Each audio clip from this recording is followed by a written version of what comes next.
Labas, aš esu slaugytoja Gabrielė ir šiandieną jums pateiksiu rekomendacijas, kaip pasiruošti kraujo tyrimams. Prieš atliekant kraujo tyrimus rekomenduojama nevalgyti nuo 8 iki 12 valandų.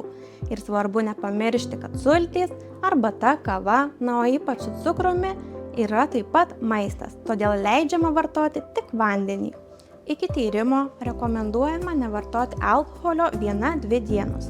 Jeigu nutinka taip, kad tyrimo išvakarėse numatoma šventė, tyrimo atlikimą rekomenduojama atidėti 1-2 dienas. Prieš kraujo paėmimo procedūrą rekomenduojama 1 valandą nerūkyti, vengti fizinio krūvio, nervinės įtampos ir bent 10-15 minučių skirti poilsiui ir nusiraminimui.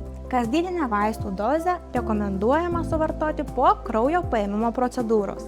Nepatariama atlikti kraujo tyrimų po rentgenologinių, ultragarsinių tyrimų, masažo ar fizioterapijos procedūrų. Lauksime jūsų atvykstant į Saulės šeimos medicinos centrą.